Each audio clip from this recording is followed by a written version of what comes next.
You are our shepherd. In you we live, Lord. You are the King in our lives. You are our healer. Jesus of Nazareth, we give you glory. Jesus of Nazareth, we give you honor. We worship you of who you are. Who prepared the ends of the earth. Who prepared the beginning and the end of everything. The King of the spiritual and the King of the physical. We give you glory. May your name be glorified. Let your Holy Spirit come and take control. Let there be healing of the soul. Healing of the spirit. And healing of the body. Let there be healing of the soul.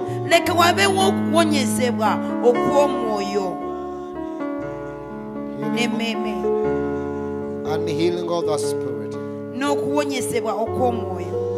We feel your presence, Lord Jesus. We feel your impartation in this place. We feel your presence, Jehovah Jireh. We feel you, this Holy Spirit of God. You are here to heal. You are here to set free. You are here to deliver. May your name be magnified. May your name be glorified. Give the Lord Jesus a mighty hand of praise.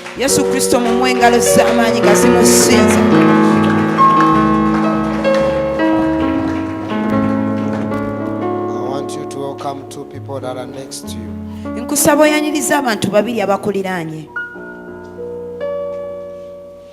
Tell them you are welcome in the presence of the Holy Spirit. In the presence of the Holy Spirit. You beware, there is a voice that you can hear what you are interpreting. Tell your neighbor you are welcome. You welcome you. Amen. Amen. Want to appreciate God for all the first ministry that's begun. From the first morning service, praising and worship, and the preacher, the word in the morning. We thank God for intercessors. We thank God for the praising and worship. We thank God for the program, both in the morning and the main.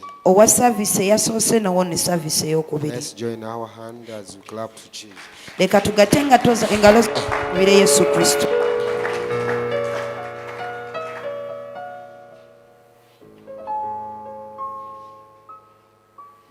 My message today says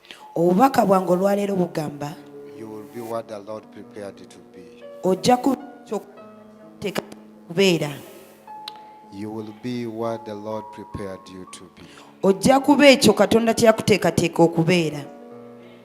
Can you write it? Because that's what you may write. Other things I will not tell you to write. You write when you feel like.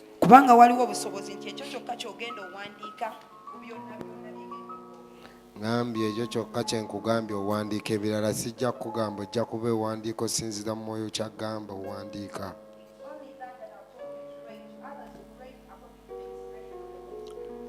You will be what the Lord prepared you to be.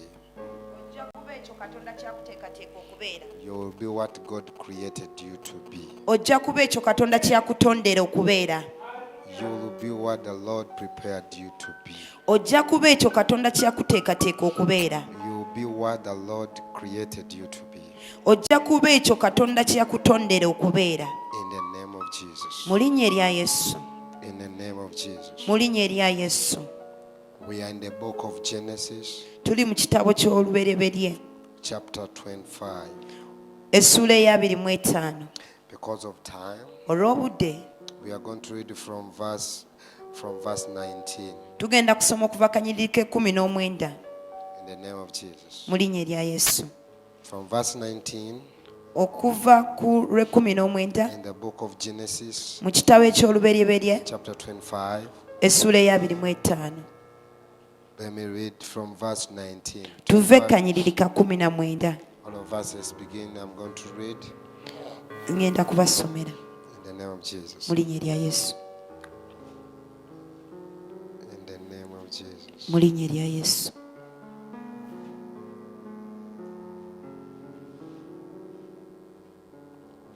I'm going to read from verse 19 ngenda kusoma okuva ku lunyiriri olwe 19 up to verse 34. nkome ku lunyiriri olwa 34. Because of time, olw'obudde and I'll minister to you nja kubaweereza in the name of Jesus. mu linnya erya yesu. This is the account of Abraham's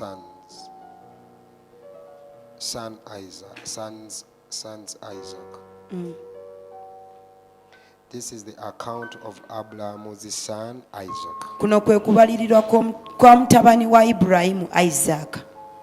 Abraham became the father of Isaac, and Isaac was 40 years old. Abulayimu yafuuka taata wa Isaaka era Isaaka ali emyaka 4 when he married to Rebekah, we yawasa Rebeka the daughter of Bethuel, mutabani wa Bethu the Aramans, from the Padan of Aram, Omwalamaani, sister of Laban, Alamist. muganda wa Lawubeeni. Isaac prayed to the Lord Isaaka yeegayirira Katonda on behalf of his wife ku luuyi lwa mukazi we because she was barren. kubanga yali mugumba. Remember, the mother of Isaac was barren, Jjukira nti maama wa Isaaka yali mugumba naye, Sarah, Salaayi and he was barren. yali mugumba. And the Lord just made a miracle, and he gave birth when Sarai was 85 years. Era kyali kyamagero kya Bwakatonda nti Salaayi yasobola okuzaala omwana ku myaka egyo egy'obukulu. He has given birth to a son, Isaac, Yazaala omwana omulenzi Isaaka, and Isaac gets married to Rebekah. era Isaaka n'awasa Lebbeeka. And now we are seeing again the son's wife again barren. Ate tulaba mutabani wa Salaayi awasa omukyala ate n'omukyala naye kugumba neera.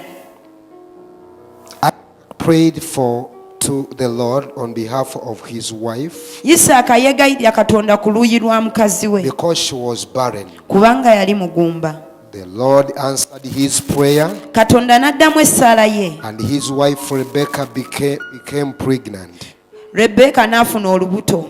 The babies jostled each other within her womb. Abaana bayogeranga nga bakyali mu nnabaana ye. Can you have a Uganda Bible and read? And I'm going to be reading a verse, and you read it. Yes, get a Uganda Bible. We are 22. We are 22. Tuli ku 22. So she went to the inquiry of the Lord. So read 22 in Uganda. Verse 22. We are seeing Isaac's wife. He has been barren, and Isaac has gone to the Lord, and Isaac has prayed, and the Lord has heard Isaac's prayer, and the Lord has delivered Isaac's wife, and the wife has become pregnant, and now we are looking at the pregnancy of Isaac's wife Rebekah. Kati tutuuse ku lubuto olwa mukyala wa Isaaka Rebbeeka. So 22. Olunyiriri lwa 22. Can you read? Anyone with the Uganda version to read for us, if you are very quickly than my interpreter? abaana ne bawakanira munda abaana ne bawakanira munda mu lubuto lwa Rebeka. ye n'ayogera nti N'agamba nti bwe kiri bwe kityo bwe kiri bwe kityo kyenva mbeera omulamu kyenva mbeera omulamu kiki kiki. n'agenda okubuuza mukama Olwabiri mu esatu nti n'agenda okubuuza Mukama n'amugamba nti amawanga abiri gali mu lubuto luno n'abika ebibiri n'ebika ebibiri. Lindako. Omukyala wa Isaac, The wife to Isaac, Mukama akoze ekyamagero, God has done a miracle, afunye olubuto, has got pregnant. n'olubuto lufuuse ekyerolerwa. Now it has become something to be wondered about. Agenda owulira nga munda mu ye olubuto abantu balwana kikonde ku kikonde. She had in her womb when Take they're it, fighting take each other, N'agamba kino kiki kye nafuna, tebabanga munda munze mulimu ebintu ebitategeera. and said, what happened upon me? What did I conceive? There is a possibility for me having two things that are not Ebintu biri mu agreeing. kulwanira mu lubuto They are lwange. fighting within my womb. N'agenda amu ne yeebuuza ku Katonda, And she went to consult from God n'agenda okusaba. and then went into prayer. Bw'agenda okusaba, When she went to pray, Katonda n'amuddamu then God answered n'amugamba and told nti her mu lubuto lwo that in your womb temuliimu baana bwana, there's not only just children, mulimu ensi bbiri, but there are two nations mulimu n'amawanga abiri. and two tribes, Soma. Era nga ga njawulo. and they are different. Soma weeyongereyo. N'ebika bibiri N'ebika bibiri biryawukana era biryawukana n'okuva mu byenda byo n'okuva mu byenda byo. Ogenda kuzaala ebika ebi bibiri. Ehe. N'eggwanga erimu Eggwanga erimu, linaasinganga eggwanga eddala. eggwanga erimu kugali mu mawanga mu lubuto erimu ligenda kusinga eddala Amaanyi amaanyi. n'omukulu anaaweerezengwa omuto. Kati njagala, I want you to underline on that verse, on that line, the end of chapter of verse 23. You underline on it. It says, and the old will serve the young. Era omukulu anaaweerezanga omuto. I want you to underline. Njagala osaze ku ekyo. So God has told Rebecca Katonda ayogedde eri Lebbeeka in the prayer, mu ssaala, He knew there are two nations, mu ggwe mulimu ensi bbiri there are two tribes, n'ebika bibiri there are two clans. n'ebika bibiri. One will be great Ekimu kijja kuba and kinnaggwano one will be less. era ekimu kijja kuba wansi w'ekirala. And in finishing, He says, Mu kufundikira n'agamba but naye the old omukulu will serve the young. ajja kuweereza omuto. Tell your neighbor Gamba muliraanwa wo, what God created you to be, Katonda kye yakutondera okubeera you will be. ojja kibeera. Tell your neighbor Gamba muliraanwa wo, what you were born to be, ekyo kye watondebwa okubeera you will become. ojja kifuuka In Jesus' mighty mu name. linnya erya Yesu. Let's continue to read. Katugende maaso Now, n'okusoma. at this moment, we have understood Wano tukitegedde that the Lord's plan, nti enteekateeka ya Mukama, the old omukulu will serve the young. ajja kuweereza omuto. Tell your neighbor the plan of God Gamba muliraanwa wo nti enteekateeka ya Mukama was the old yali nti omukulu to serve the young. aweereze omuto. That is how we do it in our clan, that the young serve the old. Waliwo engeri gye tukikolamu nti omuto yaweereza But to the omukulu, plans of God, the old must serve the young. naye ku nteekateeka za Katonda omukulu alina okuweereza Yes, omuto. God is creating two nations Katonda ali kutonda amawanga abiri from one man. okuva mu muntu But omu, one nation will be great, naye ensi emu ejja kuba nnaggwano ku another ndala, nation will be less. era endala ejja kuba wansi You w'eri. may be in the same church, but one can be great, another one can be less. Osobola okuba ng'oli mu kkanisa emu naye ng'omu wa waggulu omulala ali You may be wansi. produced in the same family, but one can be less, one can be great. Nga muzaaliddwa mu kika kyekimu ng'omu w'amaanyi ate omulala You wa wansi plant nnyo. maize one day, Mujja kukimanya nti olunaku you lumu plant maize one day, osimba kasooli the olunaku same lumu, minute. mu ddakiika y'emu. But you eat maize one day, 1 week, and you eat another after 2 weeks. Naye omulala ojja musinkana afubutuseeyo mu wiiki emu ate omulala oluvannyuma. Ng'oba osobola okumulya mu wiiki emu n'omulya naye ng'okulya omulala okukula ajja twala weekend aleesi. But for other one to grow it will take abalimi abali wano a mutegeera kye njogera. You are getting what I'm saying. Osimba ekijanjaalo. You plant beans. Osimba kasooli olunaku lumu. You plant maize the same day. Kasooli ewaffe ne mukyala wange. We planted maize, me and my wife. Ate twamusimba mu compound nga tumulaba. We planted it in the compound where you can ebinnya see. byalinga asatu. They were like around. Twabisimbira mu ddakiika y'emu mu ssaawa y'emu naye kyatujja enviiri ku mutwe. But what amazed us? Omusooli ogumu gyakula. Some of the maize grew. Emirala ne gitwala wiiki endala 3 nga and teginnakula. others took more 3 weeks without getting out of the soil. Katonda y'amanyi. It's God who knows. Mukama yeebazibwe. Praise the Lord. Kati pulaani ya Katonda. Now the plan of God. Atonda ensi bbiri. He creates 2 nations. Naye emu egenda kuba y'amaanyi. But one is going to be great. Tomubuuza lwaki yasigala nga Do Katonda. not ask him why, because he remains Atonda God. ebika bibiri. He creates 2 Naye tribes.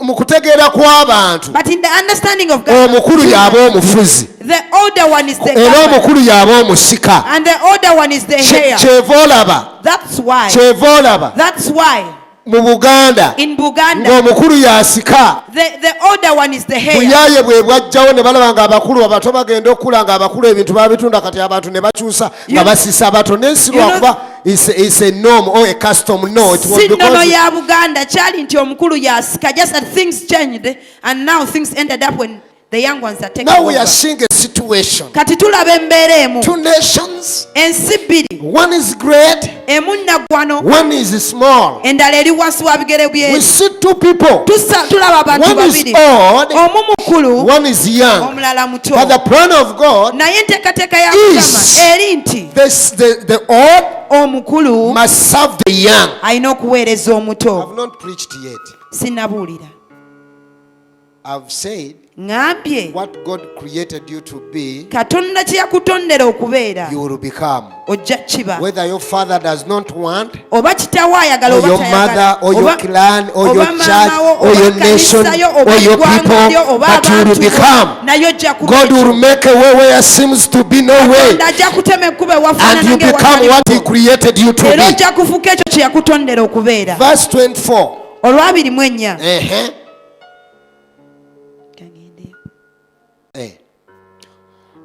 When the time came, Ebiro ebyatuuka. as you are looking for the Uganda version, have you reached there? Read. Awo ennaku bwe zaatuukirira okuzaala, Ez'okuzaala. laba ne baba abalongo mu lubuto lwe. Naye yali tamanyi baali balongo. Va mu by'ennaku zino ebya sikaani. Ogenda otuuka ozaala ng'omanyi by'ozaala. Ennaku zino abakazi bali okke. Agenda otuuka ozaala bamubulira ogenda zaala mulenzi oba muwala. Babiri oba basatu. Naye dda abantu baazaalanga abantu abaazaalanga tamanyi kyaza. Oli n'azaala n'amala n'ozaala baba bamuzzaayo kumba omwana omulala ajja. In the past, you could give birth without knowing whether you have twins or one, whether boy or girl. Kiri wano mbu mu kuzaalibwa. That in giving birth, Ne bamanya mbu baali balongo. they realized that they were twins. Genda mu maaso. N'omubereberye n'avaamu nga mumyufu. Omubereberye yasooka n'avaayo nga mweru nnyo. Omubiri gwe gwonna nga gufaanana ekyambalo eky'ebyoya. Nga yenna ajjudde ovanga ku mwana omuto okuzaalibwa ng'aliko ebyoya. Ne bamutuuma erinnya erya Esawu. Ne bamutuuma Esawu. Owaswa ne baazaala Waswa yafuluma aliko ebyoya byonna alinga omubiri gw'ebyoya. Ne bamutuuma mbu Esawu. Muganda we n'amuddirira n'avaamu. Muganda we n'amuddirira n'avaamu. Omukono gwe nga gukutte ekisinziro kya Esawu. Omuto bw'aba avaayo teyakkiriza mukulu kumuleka. This cattle never allowed the Waswa to first go. Kato teyaganya Waswa kumuleka mabega. When they are giving birth to twins, the one first go out, then some few minutes, then seconds, then another one come. Omanyi we baba bazaala abalongo, asooka Waswa afuluma ne wayitawo obudakiika Kato naye n'alyoka ajja. But this time, naye ku mulundi guno they gave birth to Waswa. bazaala Waswa. Now as Waswa was finishing to come Kati out, nga Waswa n'anaatera they saw the hand okufulumira of Kato. Ne balaba Followed Waswa's omukono gwa chisinziro. Kato nga gukwata Ng'amugamba, ekisinziro you are kya not Waswa. leaving me this Nga side. kulinga please." okutegeeza nti tondeka eno munda. Erinnya lye ne bamutuuma Yakobo. Ne bamutuuma Yakobo. Era Isaaka Era Isaaka yali yakaweza emyaka 6. Mukazi we bwe yazaala abalenzi ne bakula. Esawu n'abanga omuyizzi ow'amagezi, omusajja ow'omu nsiko, ne Yakobo yali musajja muteefu. Lekeraawo. Now jump and go and read verse 1 of chapter 27. Kati genda osome 27 olunyiriri olusooka. From verse 1. Read. The next verse. The next chapter. 27 olunyiriri olusooka. Soma oluva ku lusooka.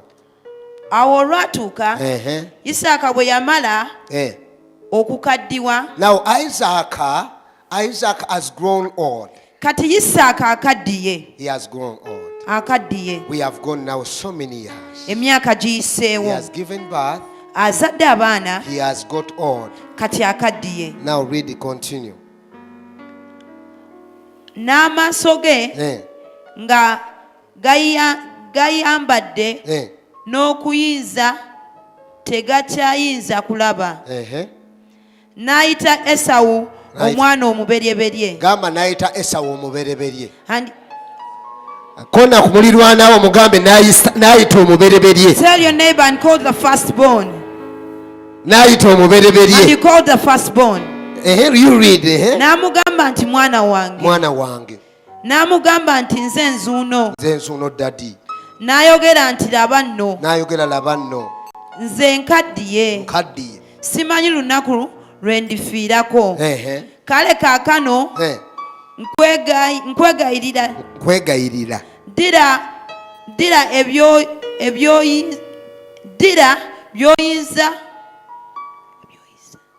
Ddira by'oyiza omufuko. Soma bulungi. Ddira by'oyiza bwekiri. By'oyiza by'okozesa okuyigga. Ddira by'oyiza omufuko. Ddira by'oyiza omufuko gwo n'omutego gwo ogende mu nsiko ogiyingire onjiggire omuyiggo era onnongooseze ennyama ey'akawoowo nga bwe njagala ogindeetere. That is verse what? Verse 4. Now let me read as you interpret directly because of time. Prepare me the kind of tasty food I like and bring it to me.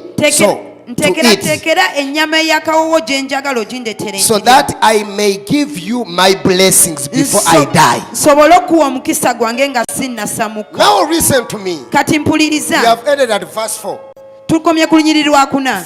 Isaac is going to die. Isaaka agenda kufa. Is calling the old son. Ayita omubereberye we. Because he want to pass a blessing. Kubanga ayagala okwongerayo omukisa gy'ali. Him as a man, he know that he has to pass a blessing to his old son. Ye ng'omusajja akimanya alina okuwa omukisa omwana we Because omubereberye. it is a custom of the day. Kubanga ye nnono y'olunaku. He has to pass a blessing alina okuwa omukisa to his old son eri omwana we omubereberye. so that the blessing can continue until the end to the grandchildren. Mu lulyo lw'abazzukulu But b'abazzukulu. remember, Naye jjukira when Rebecca went to pray, Rebecca we yagenda mu kusa. God told him, Katonda yamugamba. God told her Katonda yamugamba that the old nti omukulu will serve the young. ajja kuweereza omubereberye. Listen to me. Mpuliriza. Rebecca is having the pregnancy. There are two people in it. Rebecca alina olubuto mulimu And abantu the babiri. Lord told her Era ne ne bamugamba nti there are two nations inside of you. mulimu ensi bbiri mu ggwe, One nation is great, emu ya nnaggwano another nation is small. ate endala eri wansi There are bweri. two people inside of you. Mulimu abantu babiri mu ggwe, But the old naye omukulu must serve the young. alina okuweereza omuto. But now Isaac is old. Kati Isaaka akuliridde, For the works of the day, ennono y'olunaku yali- enkola y'ennaku, the- olina okusabira omwana w'omukulu omukisa atwale ekika, atwale you have ebintu mu to pass maaso. a blessing to the firstborn. Naye pulaani za Katonda Naye enteekateeka za Mukama, zo zigamba it states nti omuto that the young yalina okutwala ekintu mu maaso. must take over the throne. Omukulu gw'olabisa amaaso go You, the older when you are seeing, alina okuweereza omuto. has to serve the young. Kati Esawu n'ajja mu maaso ga Isaaka. Now Esau will come unto the Isaac's Bino presence. bye byaddako This is what happened. olw'obudde. Because of time, Isaaka n'amugamba genda onteeketeekere akanyama, Isaac said, "Go genda prepare for me. onkiggire, Go and hunt for bw'omala me. okunkigira After hunting for me, ondeetere prepare for me, ndye and I eat. nzikute I get satisfied. nkusabire omukisa gwa jjajjawo Then I pray for you a gwa blessing, jjajjawo Ibulayimu. blessing of your Katonda gwe grandfather yamuwa Abraham. That nange gwe yanteekako he passed naawe away. nkukusabire I also Esawu. pass it to you, Esau. N'amugamba genda onkiggire, So go and hunt for me. n'agenda okuyigga. He went for hunting. Naye Bayibuli egamba But the Bible says Lebbeeka Rebecca yali mu kisenge ng'awulira, was in the bedroom listening. alina we yali mu kasenge He was ng'awulira, somewhere listening mbu n'ayita Yakobo and called Jacob. n'agamba Yakobo, He said, Jacob, kitaawo nina kye mpulidde ayogera, I've heard your father saying something. agambye mukulu wo He told your elder brother agende ayigge to go and hunt amuleetere amusabire, and bring for him. And kitaawo anaatera okufa. your father is about to die. Naye tetusisobola kukikkiriza But I can't allow it. nze nga Lebbeeka, I asked Rebecca kubanga Katonda yayogera. because God spoke. Katonda bayithawo abantu banenya Lebbeeka naye Lebbeeka temulina munenya. Lebbeeka yali atuukiriza I'm telling you, people yali that atuukiriza kigambo kya Rebecca was Katonda, still feeling the word of God. kubanga ye Lebbeeka Because for Rebecca, yawulira okuva eri he Katonda heard from nti God omukulu that the older one aliweereza omuto. will serve the Kati young Lebbeeka one. n'agamba Yakobo, Now Rebecca told Jacob, kitaawo kye mpulidde ayogera, what I've heard your father say, nze manyi ebiwoomera kitaawo. I know what is also for your Mufumbidde father. ebbanga ddene I've emmere, cooked for him for a long time. okuva edda namufumbira dda, From the beginning, I've been cooking for your manyi father. ekiwoomera I taatawo. know what she enjoys most. Nti n'amugamba genda ondeetere endiga ezi, Now go and bring for me 2 sheep. n'azireeta And he brought them n'azisala and n'amufumbira akaloosa. and prepared it a sweet N'agamba aroma Yakobo, and said, Jacob. Bayibuli egamba nti Lebbeeka, The Bible says that Rebecca, bw'osoma nga oyongerayo ojja when you kusoma continue ng'osseeyo. reading, Lebbeeka n'agenda n'aggyayo ku ngoye za Esawu and Rebecca got and collected some of ezaali ze yali yaleka ewaka, that belonged to Esau, n'aziwa Yakobo n'ayambala. and gave them to Jacob to Bwe put Yakobo on. yagimuwa n'ayambala, When they gave Jacob and, n'addira akaliba k'ensolo and got the skin of the animal n'akamuteeka mu bulago, and placed it into ne ku the neck mukono n'amwambaza and even on the arms, akagulu kendi obedda bazisalanga bwe batya n'akamwambaza, and he made him to put on a skin of the n'amugamba kati twalira kitaawo ekyokulya. Now go and serve your Bwe father. n'amutwalira ekyokulya, Bible says he took the kitaawe gifts, n'agamba and they said, eddoboozi "Listen, mpulira lya Yakobo, I feel like the voice is for naye Jacob, akawoowo mpulira ka Esawu. but I feel the scent is for Esau. Bwe nkwata ne ku mubiri mpulira ono mwana wange Esawu If I yennyini, touch the skin, I feel ono ye it's my first son Esau. born wange. This is my Kale muberebere. mwana wange first born,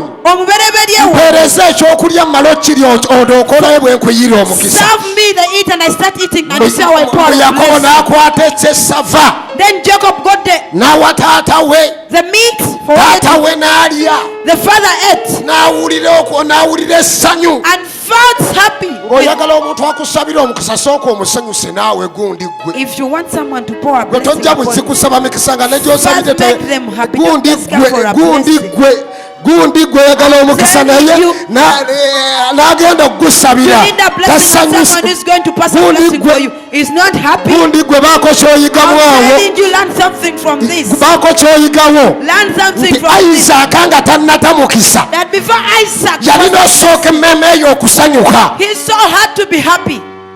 yandigumuweeredde wali bwe yajja namugamba genda He okikkire would have blessed him from the time when he kubanga got ye the land. okwagala kwe Because his love, kwali kuwa Esawu mukisa. his desire was to bless Esau. Bayibuli egamba The Bible says, nti Yakobo n'ateekayo then Jacob forwarded n'alya, the meal and Isaac ate bw'amala okulya to the fullness after eating. n'akutta. He was Mu satisfied. lunyiriri olw'abiri Then 28th verse says, katulusome. let's read it. Awo Isaaka n'ayogera bino ebigambo. Then Isaac said this word, May God give you the heavens dew and on the earth's richness. leka katonda kuwe. Soma 28. Let me read 28. Esaala Isaaka gy'asabira Yakobo ogenda giwulira The prayer Isaac prayed for Jacob ng'amaze okukkuta. after when he is satisfied. Gisome. 20 what? 28. Olwabiri mu omunaana. Ehe. Soma Ntandika. soma okuva ku lwabiri mu omunaana okkirire paka ku lwasatu. Era Katonda wange akuwenga ku musulo oguva mu ggulu ne ku bigimu obw'ensi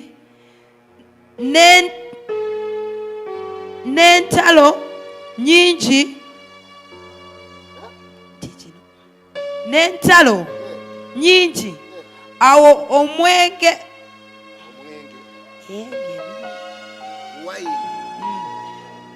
Soma awo omwana ono ng'asoma mpola nze era kansoma. Katonda wange Okay, let me read that. You interpret it directly. 28. May God give you the heaven's dew Mukama akuwe omusulo oguva mu and ggulu earth's richness n'obugagga bw'ensi and abundance of grain and new wine. obuyiika bw'obulo n'envinnyo empya. May nations serve you. Leka amawanga gakuweereze. Miss Odom, do you see what was in Mary's reply to God is now in the prayer of Isaac? Olaba okuddibwamu kwa Rebeka okwali mu kusaba bwe kuli ku Isaaka kati. May nations serve you. Leka amawanga gakuweereze. Which means this is the one that the Lord spoke to Rebecca. Ekitegeeza nti ekino ekigambo Katonda kyeyogera eri Rebeka. This is a man Ono musajja. that the Lord spoke to Rebecca. Kyekino ekigambo That one nation inside of you will be served by other nations. nti eggwanga erimu eriri munda yo lijja kuba liweerezebwa eggwanga eddala eririmu. And serve you. And people bow down to you. Era abantu banaakuvunnamira. Be the Lord over your brothers. Be the Lord Beera Mukama. of your brothers. Beera Mukama w'abaganda bo. And may the sons of your mother bow down to you. Era leka batabani ba maama wo bakuvunnamire. May those who curse you be cursed. Leka abakukolimira bakolimirwe. And those who bless you be blessed. Era abo abakuwa omukisa baweebwe omukisa.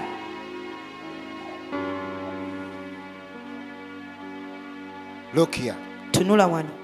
It was not the plan of Isaac to bless Jacob. Teyali nteekateeka ya Isaaka yadde n'akatono okuwa omukisa Yobu. But Jacob. Yakobo. But it was a plan of God from before even the birth. That's why the Bible says in Isaiah, I knew you even before you were born. Yali nteekateeka ya Katonda kyova olaba agamba nti nakumanya nga tonnatondwa mu lubuto lwa In nnyoko. Isaiah, the Bible said that I knew you before you were born. Mu Isaaya kigamba nakumanya nga tonnazaalibwa. God knew Jacob Katonda yamanya Yakobo before he was born. nga tannazaalibwa. That is going to be great. Nti agenda kuba w'amaanyi. He's going to be a source of blessing. Agenda kuba nsibuko y'omukisa. It was not the plan of Isaac Teyali nteekateeka ya Isaaka to bless Jacob, okuwa omukisa Yakobo. but it was the plan of God. Naali yali nteekateeka ya Katonda Before Jacob was born, nga Yakobo tannazaalibwa. God planned that Jacob would be great. Katonda akiteekateeka nti Yakobo ajja That the kuba brothers of Jacob will serve Jacob. nti era Esawu ajja kuweereza I'm here Yakobo. to prophesy to you Wano okulagula gy'oli in the name of Jesus. erinnya erya Yesu. What your parents did not prepare, Ekyo bazadde bo kye what bataateekateeka your gy'oli. people did not prepare for you, Abantu bo kye may bataakuteekateekera. the God of heaven prepare it for you. Leka Jesus. Ya Yesu. Hallelujah. Hallelujah. May your father deny to you Leka katonda what your father denied to you. ekyo kitawo kye yakugaana. May the Lord prepare it in your way. Leka katonda kikuteere mu kkubo lye. Katonda ateekewo omusamaliya omulungi. God bless a good Samaritan. Katonda akuteerewo barebbeeka bo. God bless you, Rebecca. Katonda akuteerewo barebbeeka God bless Rebecca. abagenda okuyamba That are going to help you okutuukamu ekyo katonda kye yakutondera reach what okubeera. God created you to be. You don't understand what I'm trying to say. Kyotegeera kyentegezaako I'm trying to mean that what the Lord prepared for you, Nzaako okugaa nti Katonda what you were kyakutegeeza created to be, ekyo kye watondebwa no okubeera. matter the family is trying to get it out of you, famire egezaako but if kikugyako. the Lord said it, Nawe Katonda yakyogera it will be at your life. kijja kubeerawo mu bulamu bwo. If the Lord prepared it, Bw'oba Katonda it will be yakiteekateeka on your life. kijja kuba ku bulamu bwo. Give two people a high five Abantu babiri and tell them what the Lord created you to be. Katonda kye yakuteekateekera So will okubeera become. ojja kibeera. Give them a high five. Bawe engalo ttaano eza waggulu. What your parents denied to you, Ekyo bazadde bo kye bataakuganye kutuukako you will become. ojja kifuuka. What the education denied you, Ekyo emisomo gye kyataakuganya kufuna you will become. ojja kifuuka. If the Lord said it will be, Katonda bw'ayogera nti kiriba it will be. kijja kubeera. God will bring a good Samaritan to Katonda you. ajja kuleeta omusamaliya omulungi That ky'oli. will bring your destiny to be fulfilled. Ajja kuleeta amagenda g'okutuukirira. God will bring a good Samaritan to Agenda you. kuleeta omusamaliya omulungi ky'oli. God will use someone Ajja kukozesa omuntu omu to bring your destiny to come to reality. okuleetera amagenda g'okubeerawo oba okutuukirira. You do not understand, my Tokitegeera bulungi. everyone here. Buli omu ali wano God created you to be something. Katonda yakutonda okubaako ky'oba. Before you were born, God prepared you. Nga tonnazaalibwa Katonda No yakuteekateeka. matter you fall in that family, Si nsonga wagwamu eyo famire. family of drunks, Eyo famire y'abatamiivu. family of poor people, Efamire evaamu abaavu. family of the people who don't go to school and finish, Efamire evaamu abatasoma abatasobola the kusoma. family that don't raise children, Efamire etayola baana. the family that don't get riches. Efamire etagoma ku Etagagawala. bya bugagga. No matter.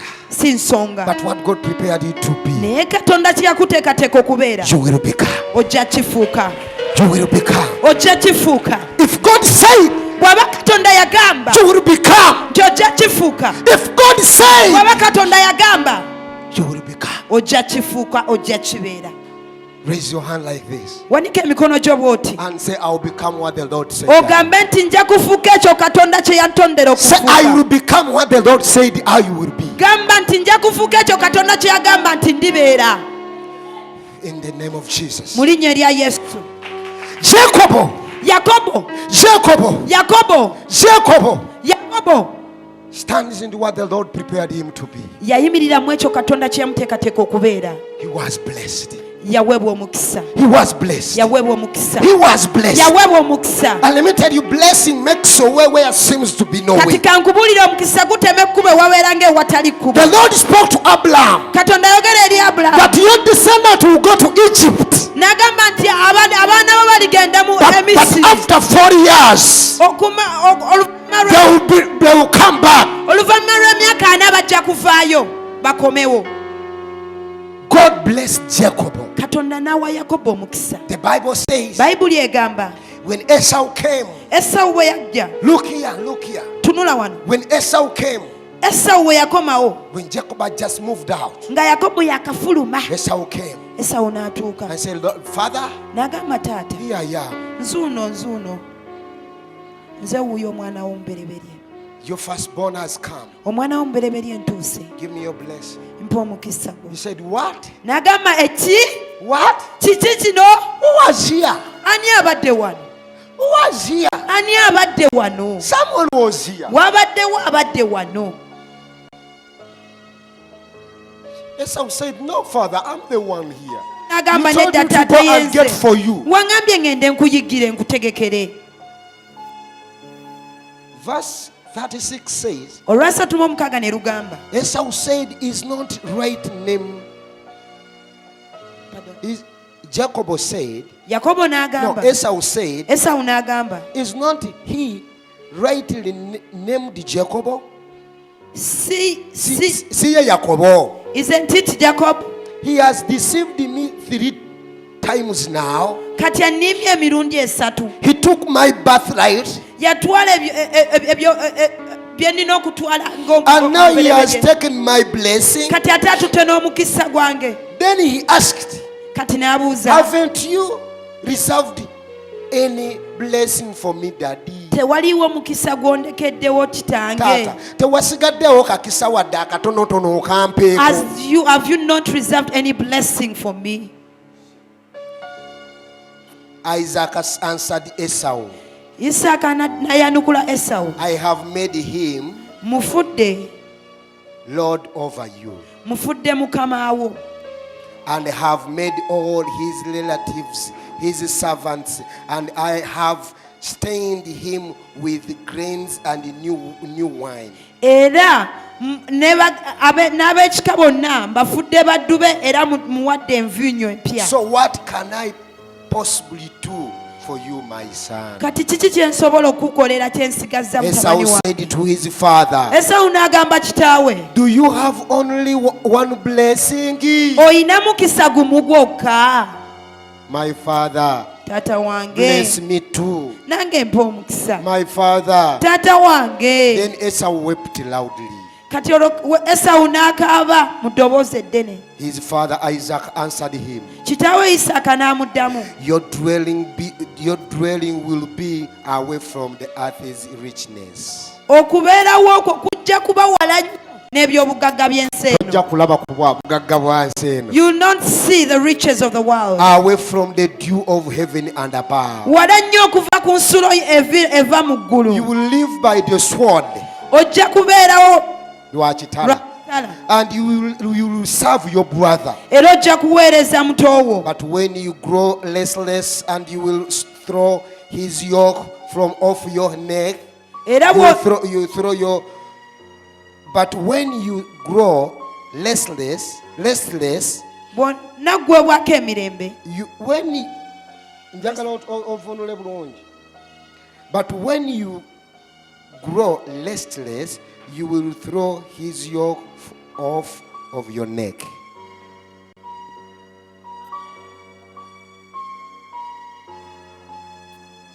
I want someone to interpret that one in Uganda directly for me very well. For her very well. Okuva ku bulago bwo. Now listen. Esau comes to the father. Esau goes to the father. And the father, N'agamba nti kitange, no any more blessing. tewaliwo mukisa The gusigaddewo. blessing of God is one. Omukisa gwa Katonda guli ogwa gumu. That's why you cannot share someone's blessing. Y'ensonga lwaki tosobola One kugabana blessing is mukisa one gwa blessing. mulala. Kubanga omukisa guba mukisa era guba gw'omu.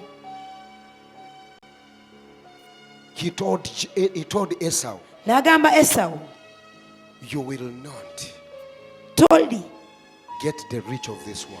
toliloza ku bigagga bwa nsi eno. You will always be a servant to your.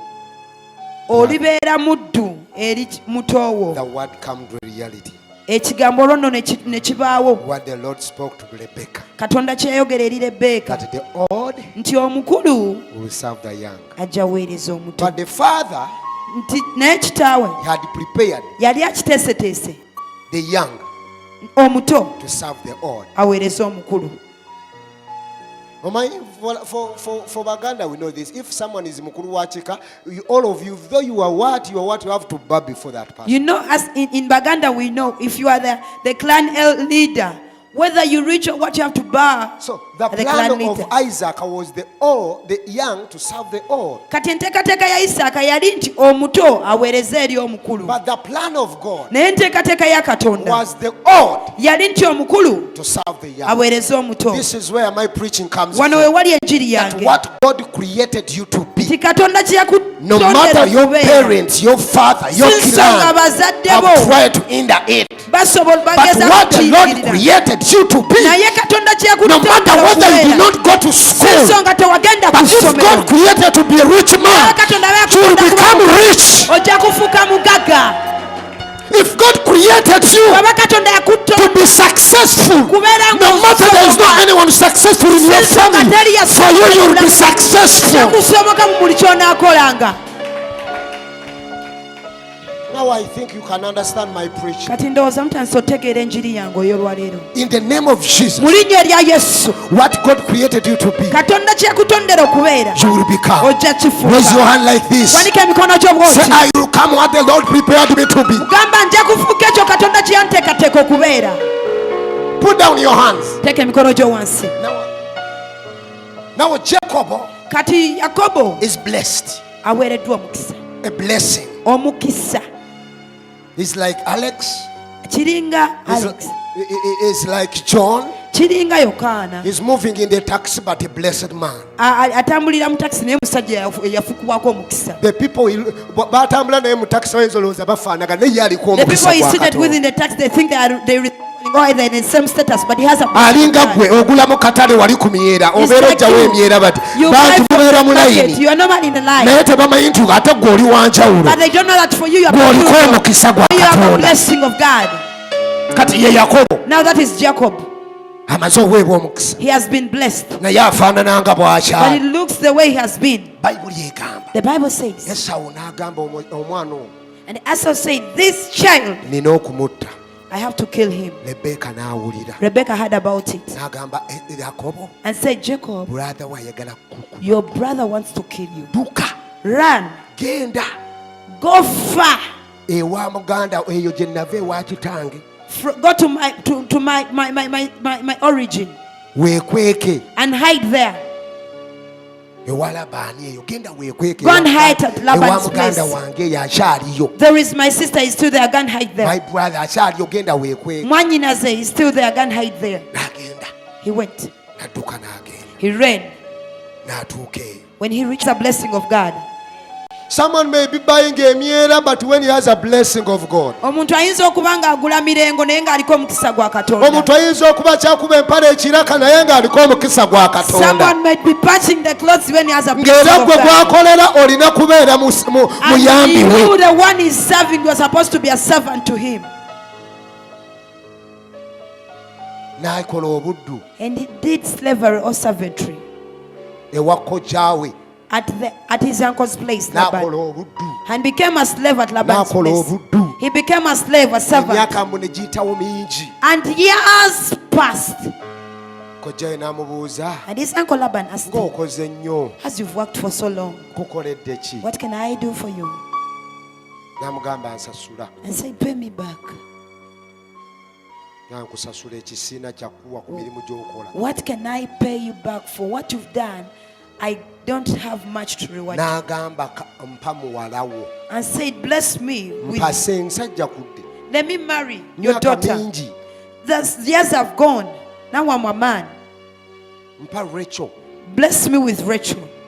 Lakan. Mbu Rachel yali mwana muwala mulungi Lakan was a beautiful girl. nga Yakobo amwagala.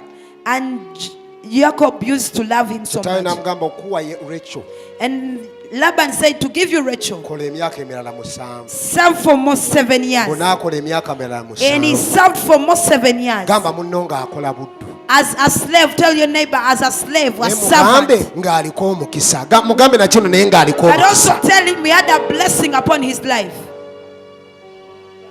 Omuddu ng'aliko omukisa. A servant had a blessing upon his life. N'akola emyaka 7 naye And ng'akolerera he mukazi. served for Kati most 7 n'ensaasira years. abasajja abaagala abakazi ab'obwereere Now I'm nga nabo bali mu pitying makanisa. those men who want ladies for free when they are also in the church. N'ewaabwe tatwalangayo wadde akasawo ka You have even ka never mitwalo blessed a 11. single sack of sugar. Musajja n'akola emyaka emirala 7. I'm telling you, he served for almost 7 years.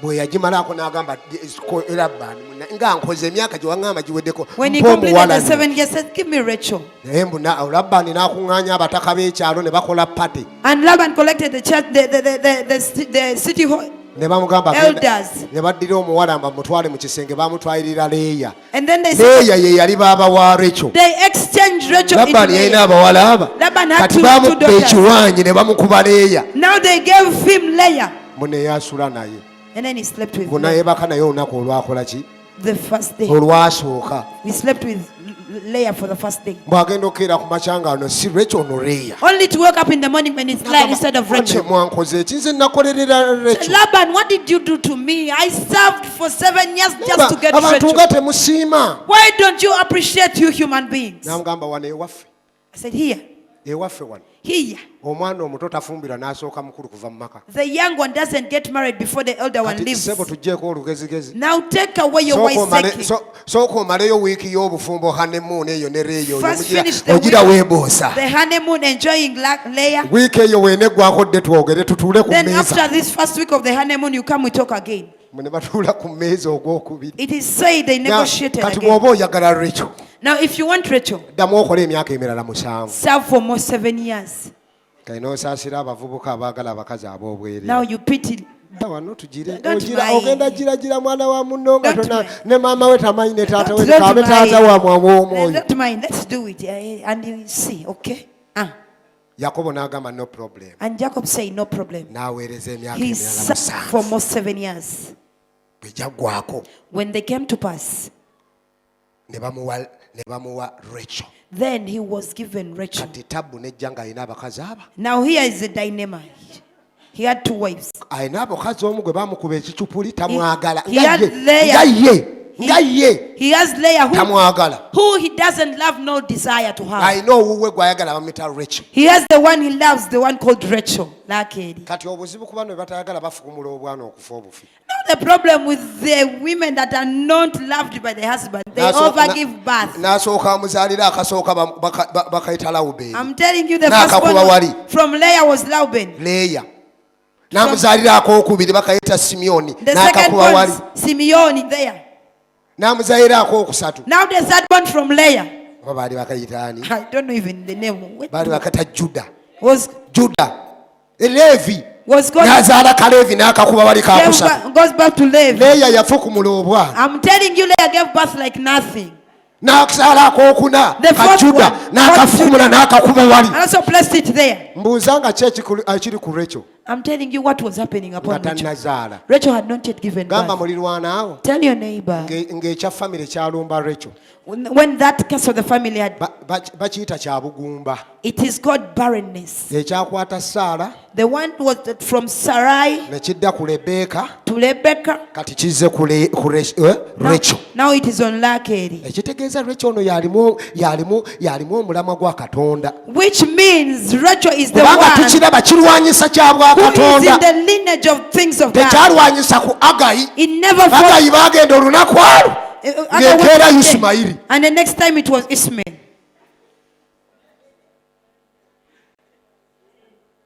kirwanyisa kya bwa Katonda. It is only fighting that of God. kirwanyisa kiri okwolesebwa Katonda kwe yagamba Ibulaamu nti ngenda kuwa abaana nga balinga It's emunyenye. fighting against the Kyekirwanyisa. revelation that I'm going to bless you and you'll be a father of nations. Leeya n'akubawo akokutaano Isakaati. I'm telling you, Leah gave birth to the fifth born. When Rachel is no. Rachel n'agamba kati mpedde. And Rachel said, I'm finished, I'm consumed, I'm nothing. Yali alina omukozi we He had a servant. ekya jjajja ne kikomawo And that of the great grandmother came back, ekya Saala of Sarai, ekya Agayi. of Agar, Bwe n'agamba omukozi we and told the servant, Katonda yasiba olubuto lwange God closed my womb. sizaala I do not give birth. njagala onzaalire omwana. I want you to give nti birth on my n'amuzaayira behalf. omwana eyasooka And gave birth to the firstborn n'amuyita Dan. and named it Dan. Ye mukozi waani wa Rachel.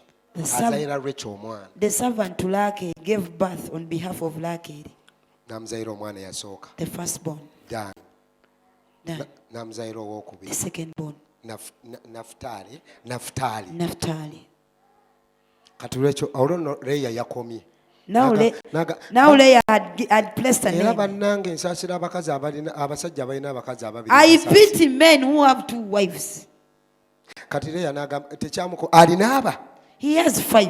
Oli azadde babiri ate sinababe kuva mu lubuto lwo naye bavudde mu lubuto lwa Now the mukozi other we. one had just given birth to 2. Naga- Not even from her womb, but from the N'agamba servant. tondabanga. Said, you've never seen me. Zerufaati oliwo omukozi wange nange jangu ombiikireyo. Zephaphat, come and give birth to more.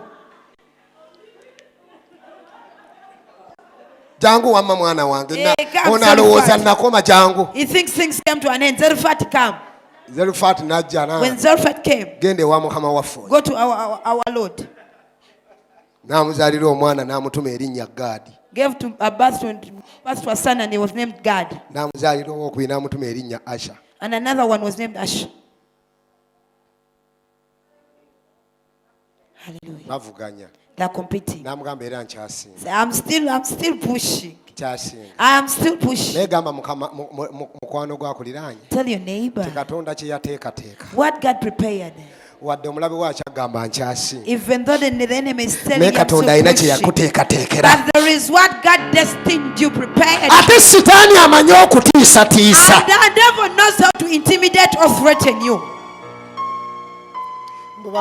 mbulwe kyaba ali awo olunaku lumu And when Rachel was there one time n'atuma mutabanyi wa Rachel wa Leya okubaako kyamuleetera and sent the son ekintu of kye. Leah to bring a particular thing for her. bayibuli egamba nti Leya bw'amulaba n'agamba omwana wange tomutuma atuma ebyo The Bible says when Leah totwala kintu kya mwana wange saw Rachel sending, said, don't just tell my son to do anything for you. babinyamba gwolina ku kitabanya ekikulu leka kimpe kino ekintu You are the one who has an older son. Let mpozi him help ng'ekiro me. kyaleero abadde wasula wuwo yakobo mpozi ng'anaasula wange And Leah placed a condition only if today Isaac Jacob is to sleep at my kale side. tewali kyakola ajje asula eyo It's okay. kubanga yakobo yayagalanga nnyo Rachel ng'era Because Jacob desired and loved so much Rachel. bw'era yakobo aba ayita ewa Leya n'amugamba ssebo gwe olina sula ano leero nakuguze As Jacob was bypassing Leah's side, Leah said, oh, tonight you are mine. I bought you at a price. bw'ekiro ekyo n'asulawo And that night he slept there. mbwera Leya n'afuna sitaani atiisatiisa n'afuna olubuto I'm telling you, that night, only that night, Leah got pregnant again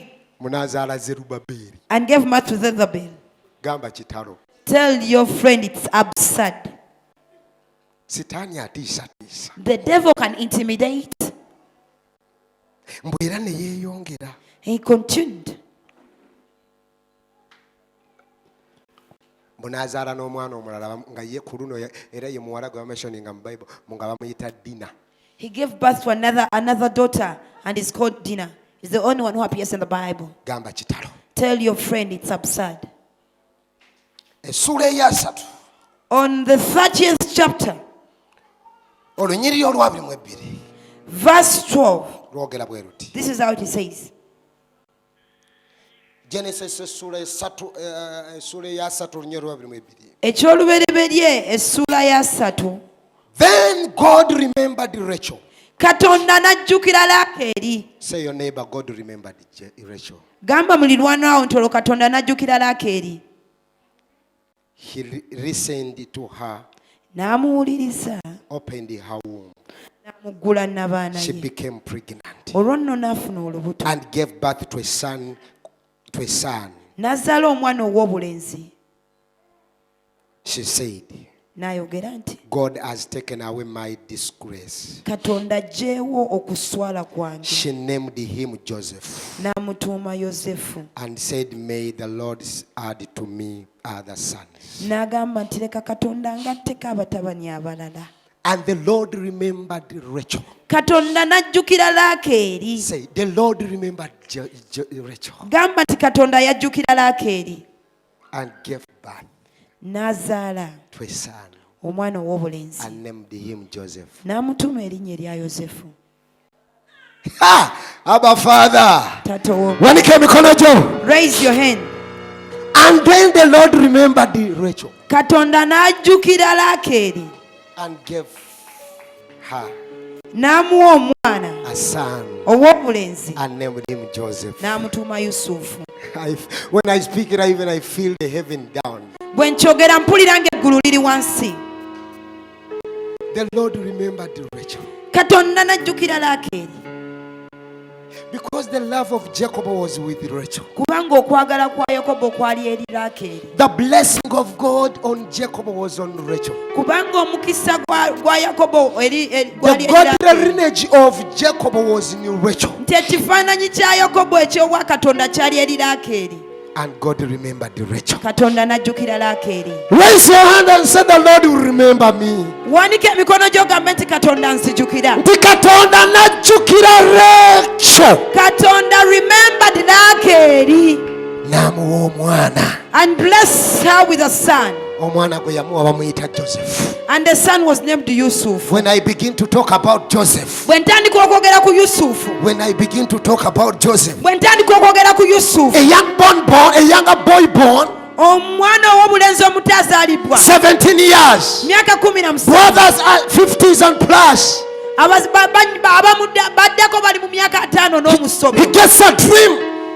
Kirooto bulooto. Afuna ekirooto, mwana muto. He gets a dream. Afuna ekirooto. N'afuna ekirooto. Myaka mito. He's at a young age. Afuna He ekirooto. gets a dream. Ekirooto kyafuna. And the dream he gets, Mbu ng'enjuba, that when the sun emunyenye, and the stars n'omwezi and the moon nga bimuvunnamira. are bowing unto What him. is that? Ekyo ki? Oh my God, what is that? Ekyo ki? Bwe bw'akibuulira taata we, When he told the dream to the akibuulira Yakobo. he tells the dream to Yakobo Jacob. n'amugamba Joseph, And Jacob told him, ky'olowooza nze you think me ne maama wo and your mother ne baganda bo and your siblings, tugenda we are kuvunnamira? going to bow? Sirika. Shut. Omwana 17 kaana kato, 17 still etiini. 17 akyali mutiini.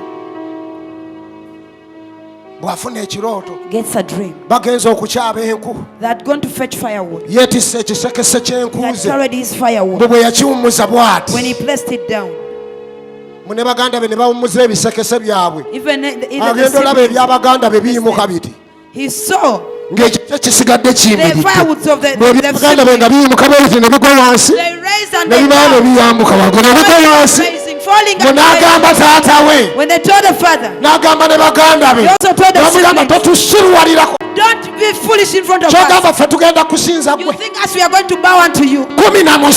at 17 years Gamba of munne age? emyaka Tell 17. your friend at 17 years of age Katonda kye yateekateeka what God ne bwe prepared, kinaalwayo, even if it sitaani ne bw'anaagezaako okukyusa, it begins naye with kigenda kuzaalibwa mu linnya lya to Yesu. be given birth in the name of Jesus Christ, the Son of the living Baako God. gwe wa high five. Give someone a high five. Omugambe mu gwe mulimu Joseph. Tell them we knew there is Joseph. Munda mu gwe mulimu We Joseph. knew there is Joseph. Mugambe mulimu I Joseph. knew there is Joseph. Mugambe mulimu Joseph. I knew there is Joseph. Mugambe munda mu In gwe you. mulimu Katonda kye yateeka. Wanika emikono gy'osinze Raise your hand Katonda. and worship God. Wanika emikono gyo Raise your hand osinze Mukama. and worship God. Sooka otuule wansi. First sit down. Tuula. Sit. Tuula. Sit. Katonda kye yakutondera okuba What God prepared you to be, ne bwe kinaalwayo even if it delays, kijja it will kutuukirira. come to pass. Ngambye kijja I kutuukirira. said it will come to pass. Ngambye kijja I have kutuukirira. said it will come to pass. Omwana omuto A young man baganda be ne bagamba kano tetujja kukasobola. and the siblings said we will not manage this one. Kano katuusa otufuukira namujinga nga This one is nga about bw'ali is about ebikajjo. to become a disaster in us. Namujinga nga bw'ali akasoli kagenda tulya katumale. You know when this pastor from deep inside, Akaana k'omukazi kaalina kokka. the only son Rachel has. Gamba mulirwana awo. Tell your neighbor. Akaana k'omukazi kaalina kokka. The only son she bears. The only son that Rachel had. Omwana yekkalako The brothers gwalina. prepared a game. Abooluganda be balina kye bamuteeketeekedde ekibi. Ne bagamba tetugenda kakkiriza kubeerawo. We shall not allow him to live. Tugenda kukatta. We are going to kill him. Bayibuli egamba The Bible says, bwe baba bali ku ttale balunda. as they were rearing animals, Yakobo n'awa Joseph emmere abatwalire babaaba be bali mu kulunda. Jacob gave Joseph food to take to the siblings. Ne bagamba kakalootera kaako. And they say, this rumor Olwaleero luno kawedde. tonight is finished. Tugenda kamalawo. We are going to consume and ruin him. Bayibuli egamba nti ne bamukwata. The Bible says they got hold of him. Waabeerangawo ebinnya bye basima eby'amazzi bye There basimamu amazzi used to nga be biwanvu. big pits that I used to dig Nga for bo water. bamanyi munda mu kyo kijjudde amazzi. They knew very well deep in it Ne is full of bamukwata ne water. bamusuulayo. They threw him in the pits. Accidenta ne bagenda bw'atuuka ku ntobo bagenda oira nga teri mazzi. Ne baga bitusaze. Mu butanwa, the water was not there. Bitusaze. Tekafudde. We've missed out. tukoze tutya He has not died. What can we do? tukoze tutya What can we do? tufune ebiyinja Let's get stones tuteekeko wali eri and we place them. tukakuba ebiyinja ku mitwe Let's stone him to death. mu muganda waabwe gwe bayita Juda And then one of them was called Judah. Laban. Lawubeni n'abagamba Then Laban said, Lawubeni ye second last wa Leya Laban is the second last amongst the children bwe of Leah. tunaamutta When we happen to kill him, omusaayi gwe gugenda tubalirwako his blood will be counted on us. tumutunde Let's just sell him. waliwo abayitawo awo There are those who buy abasuubuzi That those merchandises, bo ne bamutunda ne bamugjayo they got him out ne bamutunda and they sold him ne bakwata olugoye lwe and they got his ne clothes. basala omwana gw'endiga They slaughtered a ne sheep, balunnyika mu a musaayi lamb, and they soaked it. ne baddayo ewaka They went back ne home bagamba Yakobo and told Jacob ne Recho and Rachel nti mutabanyi wammwe that your beloved son, ndowooza mmwe mwamutumye otuleetera emmere tusanze engoye ze mu kkubo when you sent him to give us food, we found his clothes. ensolo z'ettale zimulidde I think the wild animals have eaten him. bw'obeera Recho wali ofaanana If you, Rachel, if you like it, how would you have You looked? think you have ever gone through problem, but you have not.